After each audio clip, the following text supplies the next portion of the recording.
पुणे जिल्ह्यातील खेड तालुक्याच्या दुर्गम भागातील जिल्हा परिषद प्राथमिक शाळा जालिंदर नगर या शाळेचा T4 एज्युकेशन या जागतिक संस्थेनं घेतलेल्या वर्ल्ड बेस्ट स्कूल कॉम्पिटिशनमध्ये लोकसहभागातून शाळा विकास विभागात जगातील सर्वोत्तम 10 शाळांमध्ये निवड झाली आहे। या जगातील 10 सर्वोत्तम शाळांमध्ये निवड होणारी ही भारतातील एकमेव शाळा असून ती सरकारी शाळा असल्याचा अत्यंत अभिमान असल्याचं बाजार समितीचे सभापती विजय सिंह शिंदे यांनी या शाळेस भेट दिल्यानंतर सांगितलं।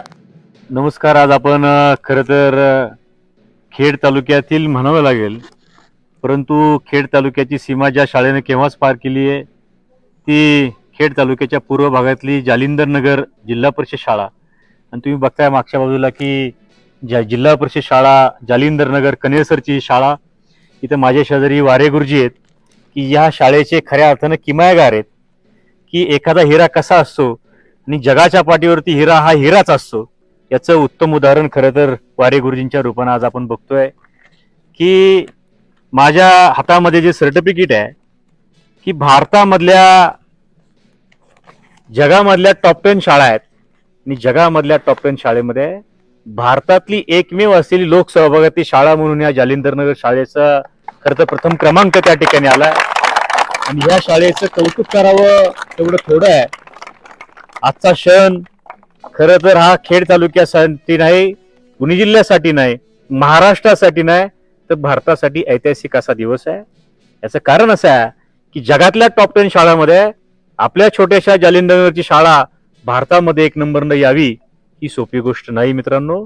कारण आणि ती पण जिल्हा परिषद शाळा आणि लोकसहभागातली शाळा। आज खरं तर वारे गुरुजी तुम्हाला म्हणावे तेवढे धन्यवाद कमी पडतील की नुसता खेड तालुक्याचा नाही, महाराष्ट्राचा बहुमान तुम्ही त्या ठिकाणी झालाय आणि ही शाळा महाराष्ट्रातील देशाचं मॉडेल स्कूल त्या ठिकाणी झालंय। खरं तर आजपासून उद्याच्या काळामध्ये संदीप भाऊ या शाळेमध्ये देशाच्या पंतप्रधानांपासून तर देशाच्या राज्यातले देशाचे केंद्रीय मंत्री, शिक्षण मंत्री, महाराष्ट्रातले केंद्रीय मंत्री, पालकमंत्री, राज्यातले सगळं प्रमुख मंत्री सहकारी आवर्जून या शाळेला भेट देणार आहेत। ते कशासाठी देणार आहेत की भारतामधली अशी कुठली शाळा आहे की ती मॉडेल शाळा आहे आणि ती मॉडेल शाळा कशी असू शकते याचं उत्तम उदाहरण माझ्या समोर इथे 120 विद्यार्थी आहेत।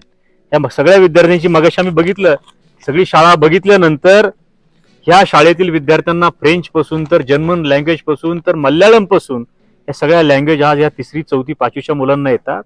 ग्रुप शिक्षण कसं असावं याचं उत्तम उदाहरण खरं तर इथे आहे। इथं माझ्यासोबत काही पालक आहेत, इथं आमचे मसुडगे सर असतील, वारे गुरुजी असतील, ज्यांनी या शाळेला खऱ्या अर्थानं मदत केली, शाळेला जागा उपलब्ध करून दिली, ते